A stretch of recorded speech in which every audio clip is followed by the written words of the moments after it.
ಕನ್ನಡಕ್ಕೆ ಸ್ವಾಗತ. ಸಂಗೀತ ಕುಂಬಾರ್.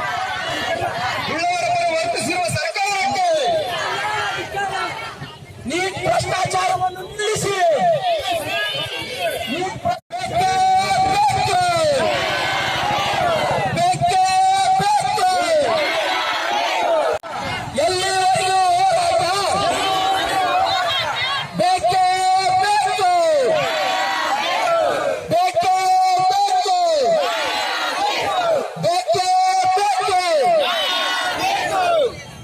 ಇವತ್ತು ತಮಗೆಲ್ಲರಿಗೂ ಕೂಡ ನಾವು ಯಾವತ್ತೂ ದಲಿತ ವಿದ್ಯಾರ್ಥಿ ಪರಿಷತ್ ಆಭಾರಿಯಾಗಿದೆ ಅಂತೇಳಿ ತಮಗೆಲ್ಲರಿಗೂ ಕೂಡ ಅಭಿನಂದಿಸಲ್ಲ. ಯಾವುದೇ ಶ್ರೀಮಂತರ ಪರವಾಗಿಲ್ಲ, ಈ ದೇಶದ ಸಾಕ್ಷರತೆ ಬಡವರಿಗೋಸ್ಕರ ನಾವು ಇವತ್ತು ಹೋರಾಟ ಮಾಡ್ತಾ ಇದ್ದೇವೆ. ಇವತ್ತು ಸರ್ಕಾರಿ ಶಾಲೆಯಲ್ಲಿ ಓದ್ತಕ್ಕಂಥ PUC ಹುಡುಗರಿಗೆ, PUC ವಿದ್ಯಾರ್ಥಿಗಳು ಇಡೀ ದೇಶದಲ್ಲಿ ನಡೆದಂತಹ ನೀಟ್ ಪರೀಕ್ಷೆ ಏನಿದೆ, ಆ ನೀಟ್ ಪರೀಕ್ಷೆಯಲ್ಲಿ ಒಬ್ರು ಕೂಡ ಪಾಸ್ ಆಗಿಲ್ಲ. ಅದು ಇವತ್ತು ನಮ್ಮ ದೇಶದ ಒಂದು ದುರ್ದೈವ. ಆ ದುರ್ದೈವ ವಿರುದ್ಧ ನಾವು ಇವತ್ತು ರೋಡಿಗೆ ಬಂದು ನಿಂತುಕೊಳ್ಳುವಂತ ಒಂದು ಪರಿಸ್ಥಿತಿ ಇವತ್ತಿನ ಸರ್ಕಾರಗಳು ನಮಗೆ ಅವ್ರಿಗೆ ಗಣನೆಗೆ ತಗೋಬೇಕಾಗಿತ್ತು. ಆದ್ರೆ ಅವ್ರು ಯಾವುದನ್ನು ತಮ್ಮ ಗಣನೆಗೆ ತಗೋದೆ ವಿದ್ಯಾರ್ಥಿಗಳಿಗೆ ಅನ್ಯಾಯ ಮಾಡುವ ಮುಖಾಂತರ ಇವತ್ತು ನೀಟ್ ಪರೀಕ್ಷೆ ಏನಿದೆ, ಆ ನೀಟ್ ಪರೀಕ್ಷೆಯಲ್ಲಿ ಇವತ್ತು ಕೋಟ್ಯಾಂತರ ರೂಪಾಯಿ ಭ್ರಷ್ಟಾಚಾರವನ್ನು ಮಾಡಿ ಇವತ್ತು ವಿದ್ಯಾರ್ಥಿಗಳಿಗೆ ಅನ್ಯಾಯ ಮಾಡುವ ಮುಖಾಂತರ ಇವತ್ತು ನಮ್ಮನ್ನೆಲ್ಲರೂ ಕೂಡ ಇವತ್ತು ಬೀದಿಯಲ್ಲಿ ತೋರುವಂತ ಒಂದು ವಿಚಾರ ಇವತ್ತು ಸರ್ಕಾರಗಳು ಮಾಡ್ತಾ ಇದ್ದೇವೆ. ಅದಕ್ಕಾಗಿ ಸ್ನೇಹಿತರೆ, ನೀವೆಲ್ಲರೂ ಕೂಡ ಇವತ್ತು ಪ್ರತಿರೋಧಕ್ಕೆ ಭಾಗಿಯಾಗಿದ್ರೆ ಈ ಒಂದು ಪ್ರತಿರೋಧ ಮುಖಾಂತರ ನಾವು ಇವತ್ತು ಸರ್ಕಾರದ ಗಮನವನ್ನು ಸೆಳೀತಾ ಇದ್ದೇವೆ.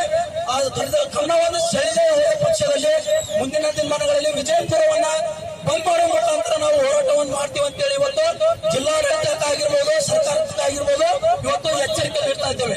ಈ ಒಂದು ಹೋರಾಟಕ್ಕೆ ಆಗಮಿಸಿದಂತಹ ಎಲ್ಲ ನನ್ನ ಸಹೋದ್ಯೋಗಿ ಮಿತ್ರರಿಗೂ, ಎಲ್ಲ ವಿದ್ಯಾರ್ಥಿಗಳಿಗೂ ನಾ ಇವತ್ತು ಚುನಾವಣೆಯಾಗಿನಂತ ಹೇಳುತ್ತಾ ಈ ಹೋರಾಟವನ್ನು ಉದ್ದೇಶಿಸಿ ನಮ್ಮ ದಲಿತ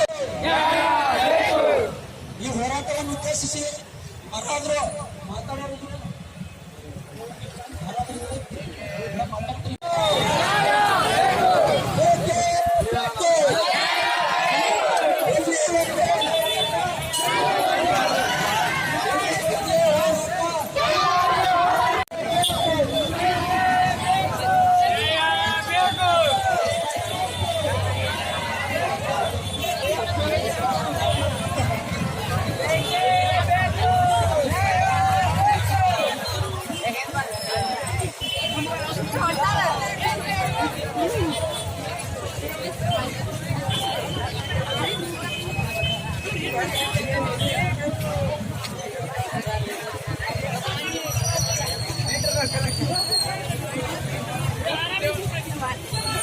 ಧ್ವನಿ ಬಂದಿದ್ದೀವಿ. ಇವತ್ತಿನ ಸರ್ಕಾರಗಳು ಯಾವುದು ಕೂಡ ಇವತ್ತು ವಿದ್ಯಾರ್ಥಿಗಳ ಪರ ನಿಲ್ತಾ ಇಲ್ಲ. ಆ ವಿದ್ಯಾರ್ಥಿಗಳ ಪರ ನಿಲ್ತಾ ಇಲ್ಲಪ್ಪ ಅಂತಂದ್ರ ಅವ್ರಿಗೆ ಎಚ್ಚರಿಸುವಂತ ಕೆಲಸವನ್ನು ನಾವು ಇವತ್ತ ವಿದ್ಯಾರ್ಥಿಗಳು ಮಾಡ್ಬೇಕಾಗ್ತದ. ಅದಕ್ಕಾಗಿ ಇವತ್ತ ನಮ್ಮ ಜೀವನ ಇವತ್ತ ಹಾಳು ಮಾಡುವಂತ ನಿಟ್ಟಿನಲ್ಲಿ ನೀವು ಇದಿರಪ್ಪ ಅಂತಂದ್ರ ನಿಮ್ಮನ್ನ ಎಚ್ಚರಿಸುವಂತ ನಿಟ್ಟಿನಲ್ಲಿ ನಾವು ಇವತ್ತು ಹೋರಾಟ ಮಾಡ್ತೀವಿ ಅಂತೇಳಿ ಅವ್ರಿಗೆ ಇವತ್ತ ಎಚ್ಚರಿಕೆ ಕೊಡ್ಬೇಕಾಗ್ತದೆ. ಅದಕ್ಕಾಗಿ ಆಗಿರ್ಬೋದು ನಿಮಗೆಲ್ಲರಿಗೂ ಕೂಡ ಹೇಳೋದು ಒಂದೇ, ಇಂಥ ಒಂದು ಭ್ರಷ್ಟಾಚಾರ ಎಲ್ಲೇ ನಡೆದ್ರು ಕೂಡ ನಾವು ಇವತ್ತು ಅದರ ವಿರುದ್ಧವಾಗಿ ಧ್ವನಿ ಎತ್ತಬೇಕಾಗ್ತದೆ. ಇವತ್ತು ಇಂಥ ಭ್ರಷ್ಟಾಚಾರಗಳಿಗೆ ನಾವು ವಿರೋಧಿಸಲಿಲ್ಲಪ್ಪ ಅಂತಂದ್ರ ಮುಂದೆ ಈ ಸರ್ಕಾರದಲ್ಲಿ ಆದಂತ ಭ್ರಷ್ಟಾಚಾರ ನಮ್ಮ ಮನೆಯವರೆಗೂ, ನಮ್ಮ ಮನೆ ಬಾಗಿಲವರೆಗೂ ಕೂಡ ಬಂದ್ ನಿಲ್ಲುತ್ತದೆ. ಅದಕ್ಕೆ ಇವತ್ತಿನ ಸರ್ಕಾರದ ಆಡಳಿತ ವರ್ಗ ಏನಿದೆ, ಆ ಆಡಳಿತ ವರ್ಗಕ್ಕೆ ನಮ್ಮ ಅಧಿಕಾರದ ಅನುಭವ ಅಷ್ಟೇ ಬೇಕು. ಅವರಿಗೆ ಅಧಿಕಾರ ಅನುಭವಿಸುವಂತ ಅನುಭವದಲ್ಲಿ ಅಷ್ಟೇ ಇದ್ದಾರೆ ಅವರು. ಈ ದೇಶದಲ್ಲಿ ಇರ್ತಕ್ಕಂಥ ವಿದ್ಯಾರ್ಥಿಗಳ ಪರವಾಗಿ ಯಾವತ್ತೂ ಕೂಡ ಅವರು ಕೆಲಸ ಮಾಡೋದಿಲ್ಲ.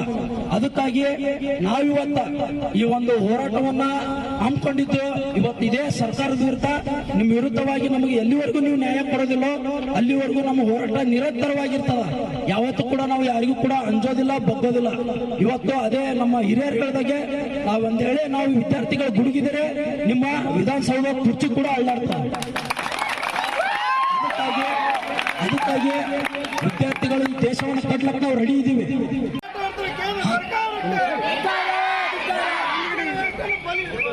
ಈ ಶಿಕ್ಷಣ ವ್ಯವಸ್ಥೆಯನ್ನು ಕಲುಷಿತಗೊಳಿಸುವ ಕೇಂದ್ರ ಸರ್ಕಾರಕ್ಕೆ, ಶಿಕ್ಷಣ ವ್ಯವಸ್ಥೆಯನ್ನು ಕಲುಷಿತಗೊಳಿಸುವ ಕೇಂದ್ರ ಸರ್ಕಾರಕ್ಕೆ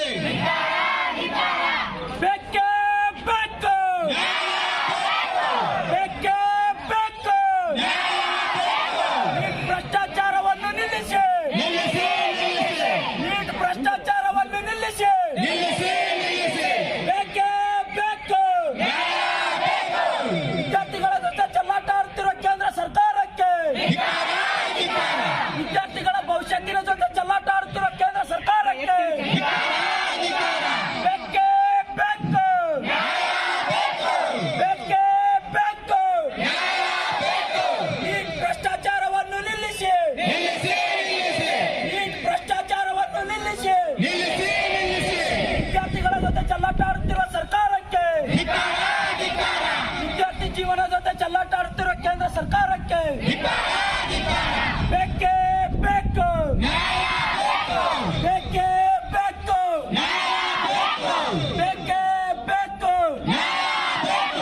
ನೀಟ್ ಭ್ರಷ್ಟಾಚಾರವನ್ನು ನಿಲ್ಲಿಸಿ, ನೀಟ್ ಭ್ರಷ್ಟಾಚಾರವನ್ನು ನಿಲ್ಲಿಸಿ, ಬೇಕೇ ಬೇಕು.